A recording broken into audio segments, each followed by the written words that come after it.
Tapi kalau telunjuknya orang beriman, tapi kere atau miskin, ini telunjuk jadi nggak berguna. Tahu nggak kira-kira Ustaz? Oke, paham. Seorang muslim itu harusnya mustahil untuk miskin. Seorang muslim Itu mustahil miskin. mustahil miskin. Mustahil berarti sesuatu yang Nggak harusnya mungkin. tidak terjadi. Nggak terjadi. Kalau misalnya hari ini masih banyak di antara kaum muslimin atau orang-orang Islam yang merasa kekurangan dengan hartanya, kekurangan dengan perniagaannya atau Ya. segala usahanya gitu kan, berarti masalah ketakwaan kepada Allah jadi tanda. Assalamualaikum warahmatullahi wabarakatuh. Waalaikumsalam. Kembali bersama kami di dunia pesantren. Wah, termasuk banyak sekali pembahasannya. Cuman ini kira-kira anak mau ngobrol apa nih sama Abi Amru ya, Ustadz Abi ya. Ustadz Abi, perkenalkan ini Ustadz Abi, dan beliau juga salah satu pengurus ya atau pengajar di pondok pesantren. Nah Ustadz, hari ini kita mau bahas apa nih Ustadz? Biar ada hikmah buat para pemirsa ya dimanapun berada gitu. Baik, saya sampaikan salam dulu ya. Assalamualaikum warahmatullahi wabarakatuh. Waalaikumsalam warahmatullahi wabarakatuh. Kayaknya yang biar bikin semangat bahas apa ya? Bahas kondisi muslim saat ini ya. Oh, boleh. Fokusnya mau apa nih? Muslim. Oh iya, ini Ustadz. Ane pernah dapat pertanyaan pas waktu Ane coba dakwah di Karawang. Ada binaan ya, bilang begini, Ustadz, kira-kira kalau telunjuknya orang beriman dia kaya, itu telunjuknya itu berguna. Tapi kalau telunjuknya orang beriman tapi kere atau miskin, ini telunjuk jadi nggak berguna. Tahu nggak kira-kira Ustaz? Oke, paham. Gitu kan? Ini gimana nih menurut antum mensikapi pertanyaan ini? Gitu. Wah, saya juga jadi berpikirnya, wah berarti ukurannya ada sesuatu yang berbeda nih. Ya. Kan gitu ya Ustaz ya? Jadi seolah-olah harus kaya dulu baru beriman. Jadi didengerin kalau kayak. Iya, kalau dia punya duit, ya kan, kalau dia banyak duit, dia beriman paling didengerin, kan gitu. Apalagi ya sambil ceramah sambil bagi-bagi duit. Nah, Paling kalau depan. pada sekarang tuh biasanya tuh. Iya, paling depan itu gimana Ustaz, cara menanggapinya? Yang pertama, Anda minum dulu. silakan. Oh beda, kayak ada apa-apanya ini. Ini merah putih, melambangkan cinta nasionalisme. Ya. Saking merahnya coklat-coklatan. Ya, lanjut Takut Ustaz. ada perbedaan nanti. Betul. Nah, kita campur dikit. Dikit aja. Oh, tetap nggak bisa. Lanjut Ustaz. Contoh, ini bagus nih. Kenapa yang ini lebih menarik? Karena berwarna. Berwarna. Karena ente lihatnya lebih menarik ini kan. Iya betul. Tapi karena ente konsumsinya ini, sebenarnya lebih suka ini konsumsinya yang putih ini. Ane lebih seneng ini. Niatnya beliau bagus, ngasih aneh tapi sebenarnya ane lebih seneng konsumsi yang normal. Menurut ente menarik ini kan? Iya betul. Oke. Kembali lagi ke materi. Tergantung cara pandang, Pak. Tergantung cara pandang. Menurut ente, lebih menarik. Kelihatan nggak nih kamera? Kelihatan. Ya. Tapi aneh konsumsinya air putih anget. Nggak terlalu fanatik dengan itu. Cara pandang ya. Pertanyaan yang ente sampaikan tadi sebenarnya menjadi fenomena masyarakat sekarang. Terkadang tadi pertanyaan ini kan orang beriman lebih diterima telunjuknya kalau dia posisi Kaya. Padahal sebenarnya clue yang beriman tadi sudah ini jawab. Saat beriman berarti itu semua makhluk di bumi pun akan mendengarkan. Pertanyaannya, yang telunjuknya belum diterima ini kira-kira imannya udah maksimal belum? Karena saat orang beriman itu penduduk langit dan penduduk bumi juga pasti ikut mendukung. Nah, masalahnya karena itu tadi bilang antara kenapa orang yang terlihat kaya kayaknya ini gitu nggak beriman. Kenapa yang terlihat mampu dari sisi ekonomi lebih didengerin? Iya, benar betul. Nah, kalau ranahnya hanya beriman, kayaknya kita udah spesifik nih ke iman nih, karena pada saat iman penduduk langit dan penduduk bumi pun pasti akan tunduk. Betul. Itu udah janjinya Allah. Nah, sekarang kita bahas, mendingan langsung ke fokus. Berarti kenapa yang punya duit atau punya materi lebih banyak lebih didengerin? Iya, kenapa? Nah itu ya. Iya, betul. Fenomena Pak, kondisi sekarang, Ustaz. Kondisi sekarang. Kalau misalnya posisi kita menggebu-gebu mau ngasih, teman-teman, ayo kita bekerja keras, biar kita bisa kaya raya. Posisi kita nggak didengerin karena kita juga belum apa. Iya, saya jadi teringat kisah dari Bob Sadino ya. Dia kan kagak sekolah ya, ya. Sekolah Pak. Sekolah ya. Sekolah cuman nggak tamat sampai SMA. Tapi karena beliau itu sukses, beliau ngomong apa tuh jadi motivasi. Betul. Ya, kayaknya kalau misalkan cuman telunjuk doang yang begini itu jadi motivasi banget itu. Tapi ada orang yang jago banget memberikan motivasi, tapi nggak didengerin karena itu tadi. Kalau Bob Sadino kan udah ketahuan ya duitnya. Kalau yang satu sisi ilmunya bagus, secara motivasinya juga bagus, tapi secara finansialnya masih pas-pasan, nggak didengerin. Nah itu mana dulu yang harus kita ambil? Kaya dulu, baru kita share ke orang lain. Apa kita share dulu, baru kita kaya? Pertanyaan sulit ya, karena itu saat statement ini sudah diucapkan berarti mau nggak mau harus diturutin salah satunya. Contoh, konsepnya gimana? Konsepnya maksudnya? Konsepnya mah sampein dulu, nge-share dulu, urusan kaya mah nanti. Kebetulan yang kita tahu saat ini Bob Sadino, almarhum Bob Sadino, ya, sekarang sudah sukses. Kita kan nggak tahu proses dia sebelumnya apa. Nah, betul.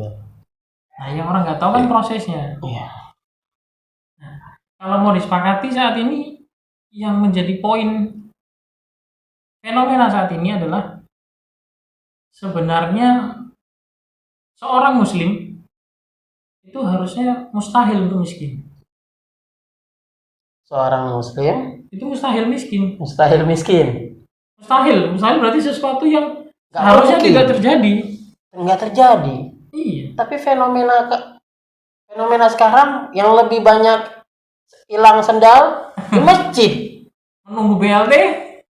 Iya, kebanyakan orang Islam semua itu gimana tuh? Oke, menunggu sembako. Itu gimana itu? Iya, dasarnya apa tuh kira-kira tuh? Nggak mungkin atau mustahil miskin itu dasarnya apa tuh? Apakah ada dalam ayat Al-Quran? Apa gimana tuh? Ada Ustaz, pasti. Oh, ada ya. Ini menarik banget. Posisi muslim yang sebenarnya itu sebenarnya mustahil miskin. Mustahil miskin itu karena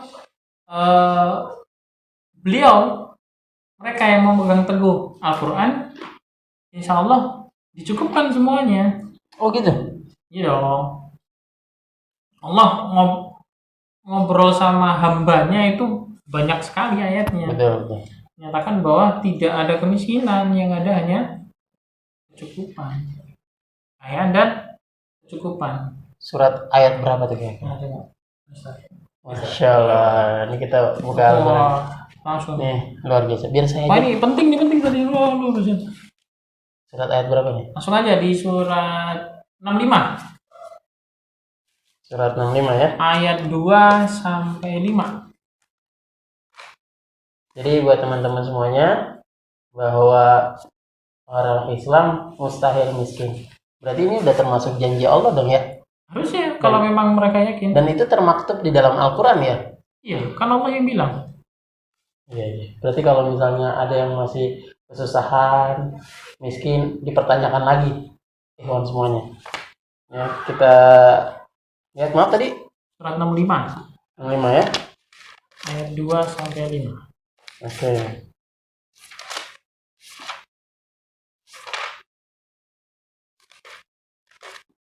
Ini saya baca artinya aja bagaimana nih? Artinya aja, biar langsung nyampe ke forum. Karena kalau misalkan dari ayat yang kata-kata kalimat pertama dan kedua menceritakan hal yang lain, tapi Allah sudah janjikan di beberapa kalimat yang terakhir.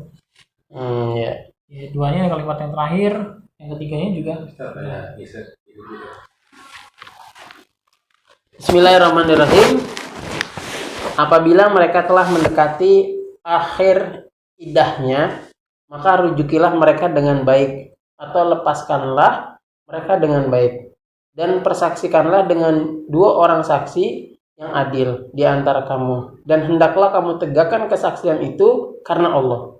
Demikianlah diberi pengajaran dengan itu orang yang beriman kepada Allah dan hari akhirat. Barang siapa yang bertakwa kepada Allah, niscaya dia akan mengadakan baginya jalan keluar. Tuh. Fokus kita tadi di surat At-Tolak. Makanya Allah membicarakan di kalimatnya tentang talak.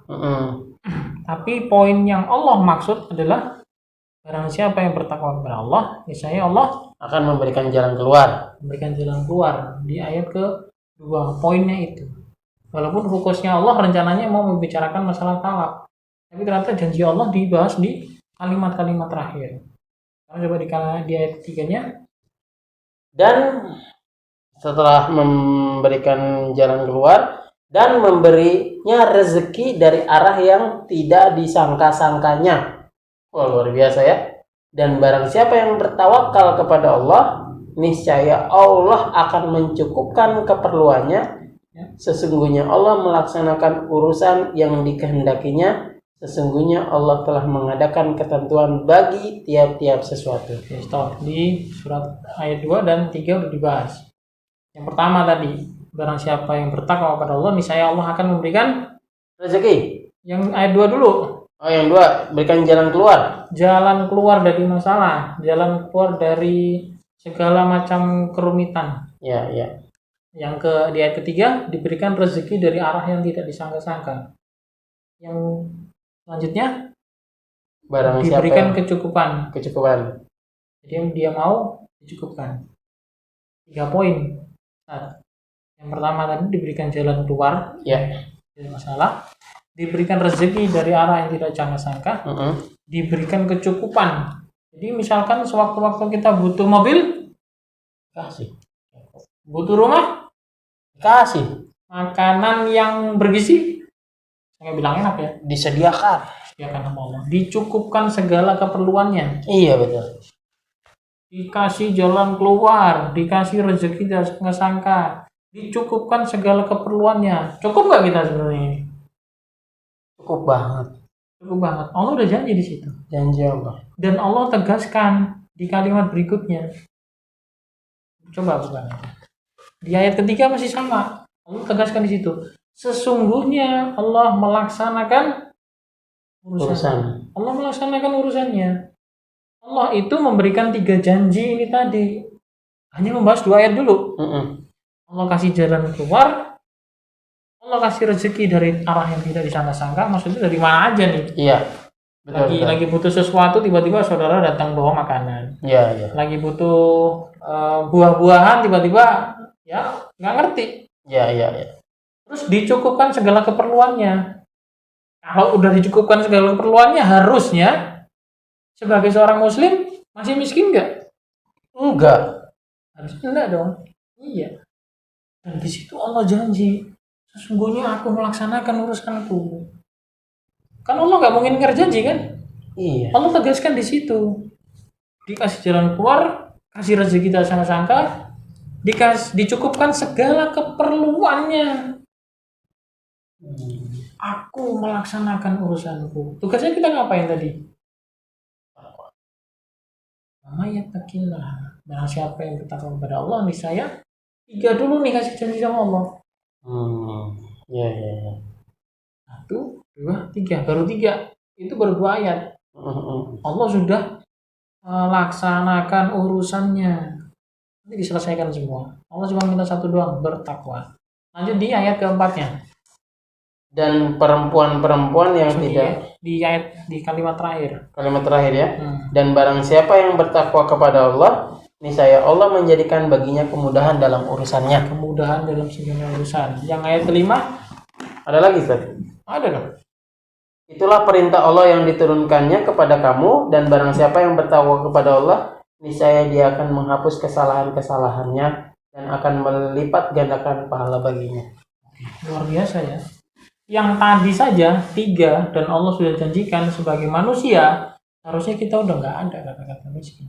Udah cukup. Miskin betul tidak hanya sekedar harta, tapi semua yang kita butuhkan. Betul.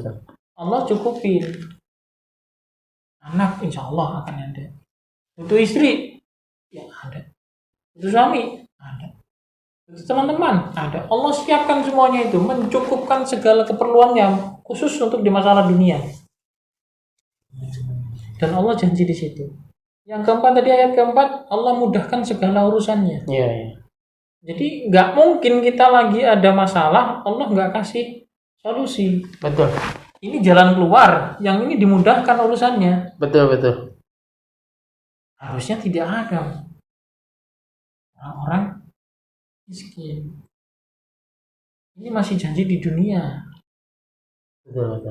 Allah sudah janjikan. Yang ayat kelima tadi lebih ngeri lagi. Berarti gini, Ustaz. Maaf ya. Ini kan udah luar biasa nih. Janji Allah terhadap hambanya. Ya. Dengan catatan hambanya yang bertakwa kepada Allah ya. Ya. Catatannya ya takwa ya. Ya.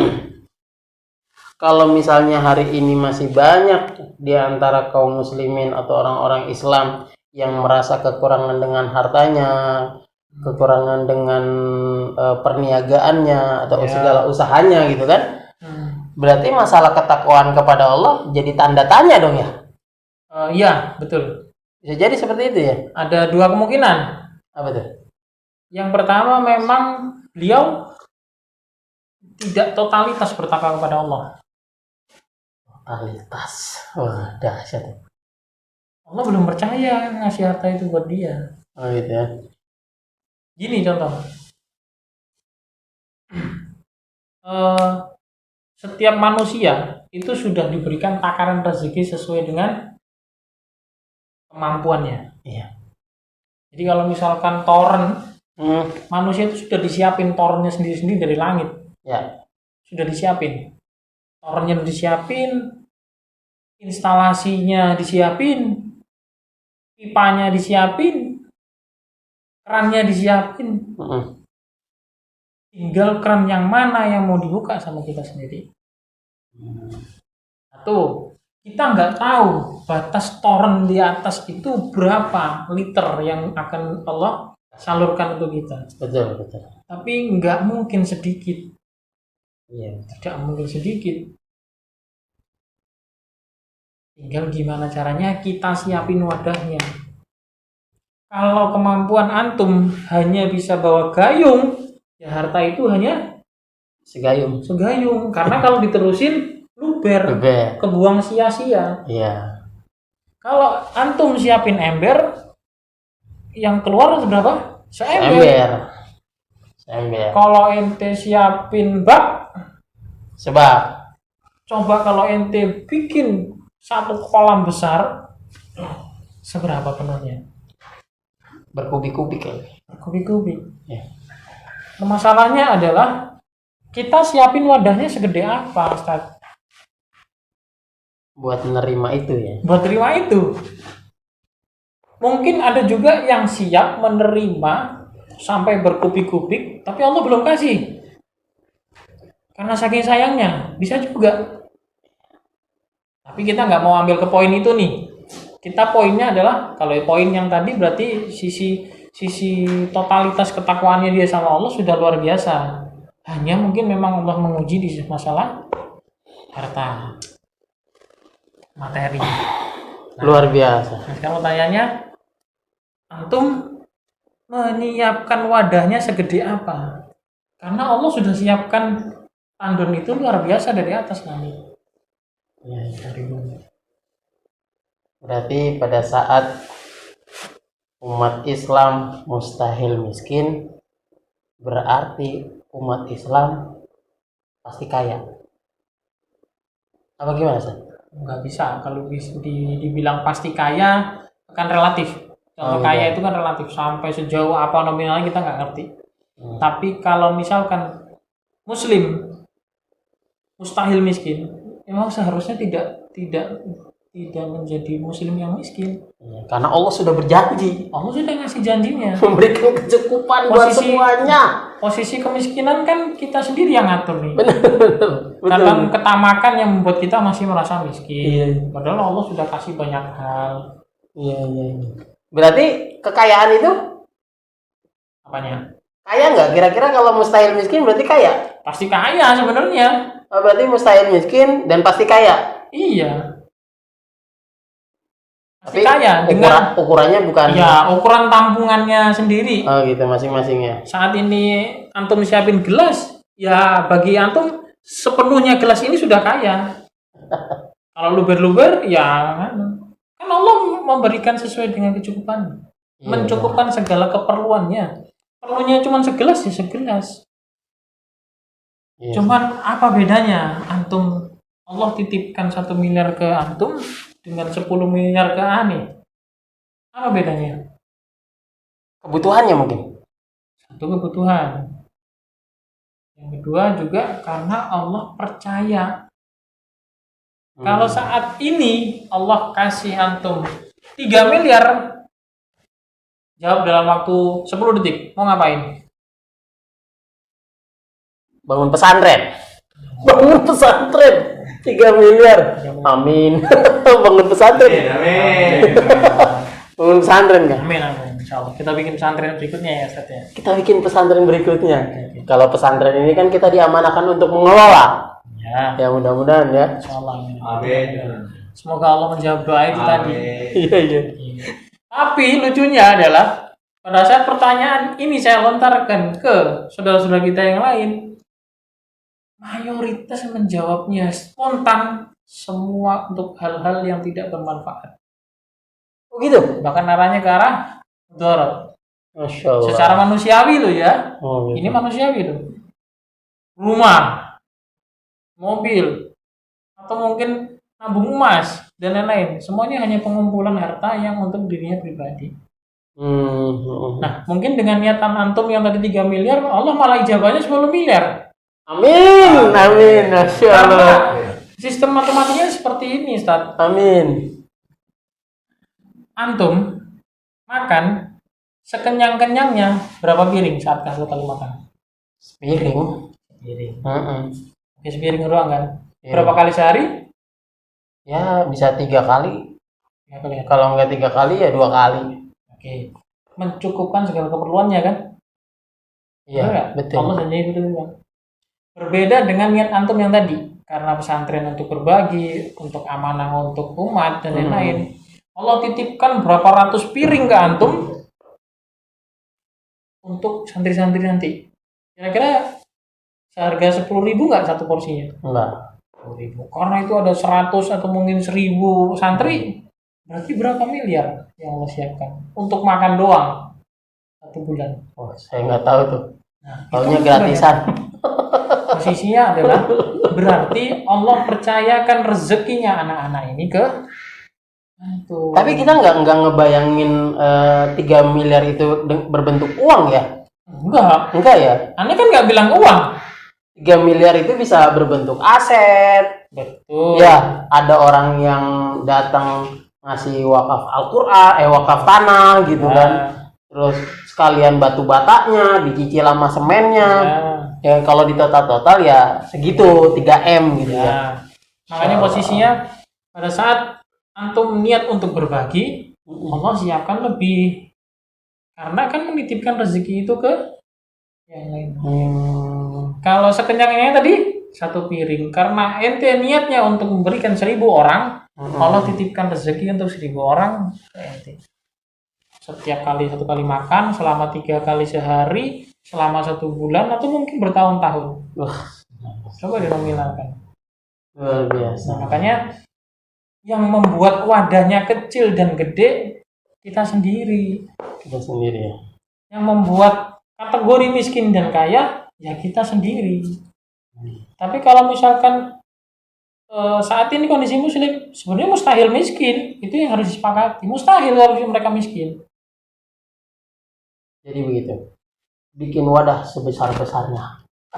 Iya dong. Ya, bikin wadah sebesar-besarnya.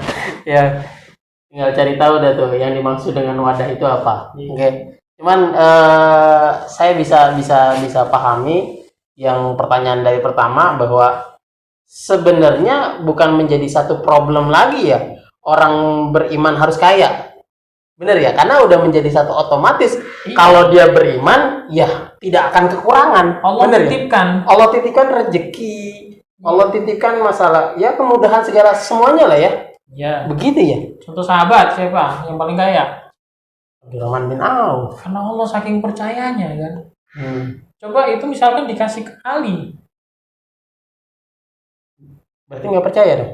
Bukan nggak percaya. Kemampuan sahabat-sahabat juga punya potensi sendiri-sendiri. Oh, betul. Saat itu karena mungkin doanya Rasul dan juga memang berkahnya dari Allah, kemampuan si Abdurrahman bin Auf radhiyallahu anhu karena memang beliau mampu mengelola. Mengelola, mampu menjaga keberkahannya dan lain. Dan memang niatnya buat berbagi seterusnya. Kebetulan yang dipilih sama Ali apa yang dipilih? Dia lebih memilih apa? Memilih ilmu. Lebih memilih ilmu ya. Betul. Juhud. Beliau memilih potensi paling banyak di ilmu. Makanya Allah titipkan banyak sekali ilmu di Ali. Bahkan mulai dari dia kecil kan sudah dapat ilmunya dari Rasul, dari dia kecil sampai beliau meninggal. Juhud ya. Potensinya di situ. Jadi kalau bicara masalah juhud nih, juhud itu mesti kaya nggak sih? Kalau dia kaya berarti nggak juhud dong? Enggak juga. Oh nggak juga ya? Juhud itu bukan urusan masalah. Bukan urusan materi. Bukan materi ya, juhud itu materi. Ya bukan ya? Juhud itu ya kemampuan hati kita untuk mengatur itu tadi. Oh gitu ya. Makanya kan wadahnya bukan wadah bener fisik, wadahnya wadah ini nih. Pada saat Allah titipkan rezeki tadi, ininya mau kemana? Berarti orang kaya secara finansial itu bisa juhud. Bisa.